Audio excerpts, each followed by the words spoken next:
Asciano has always tackled safety in a what I'd call traditional way.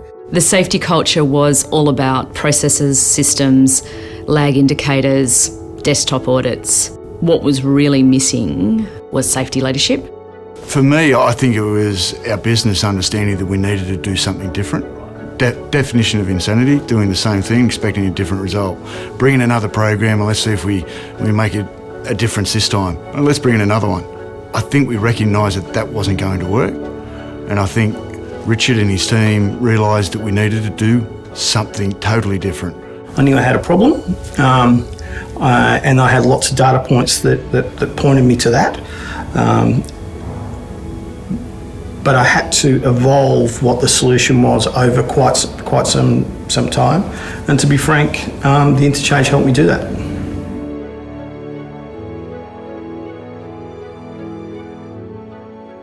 One of the key innovative components of what we did here at Asciano was the four-phased approach.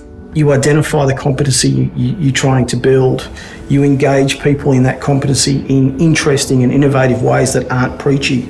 You allow them to build capability in their own time, in their own space. And then you support them to deliver that out to their employees in a structured and measurable way. If you do all those four things, you actually affect change and you will affect the safety performance of the organisation. The program itself, I think, is extraordinary.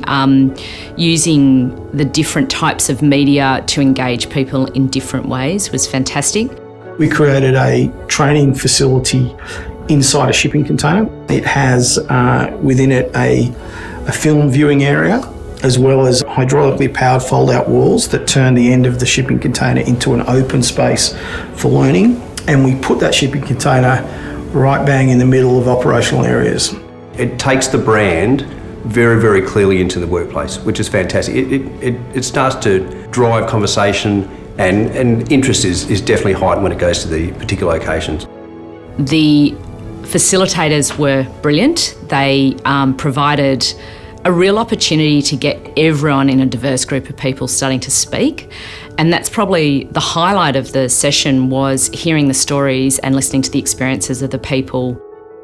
The storytelling is so important because it starts to give you a platform to interact with people, start to build relationships, build rapport, and also get to know some of your people a little bit better, what their backgrounds are or what's driven them to that particular point on their journey, whether it be from a safety perspective or a personal perspective.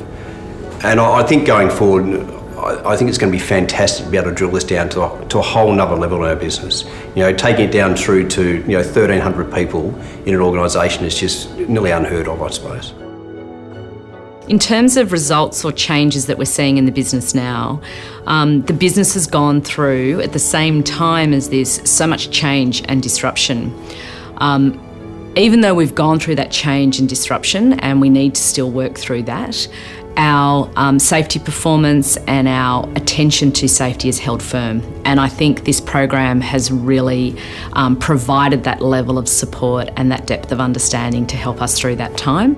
This is about a cultural change that will occur over a number of years. So this is about getting the hearts and minds of our leaders, but then the hearts and minds of our employees. I see this as something that we invest in now for the next 2, 3, 5 years. I think in the past it was always very hierarchically driven, that your boss told you what to do and you told the person below, and that safety conversations happened in a silo. But what we now see is that these safety conversations are taking part across groups, they're taking part up and down the organisation, and there's no longer that concern around stratification and layers interfacing in very siloed structures, and I think that's been a huge benefit, and I think that's really driven the cultural transformation perhaps more than anything. What's more important to me is how leaders are connecting to their direct reports. We're seeing leaders self-assessing themselves less positively around their safety behaviours, so they're getting to this sense of conscious incompetence. They know what they're not good at. We're also getting their direct reports saying, actually, we're seeing a big shift, a big positive shift in how people are behaving, the way that they're considering safety in their strategic decision making.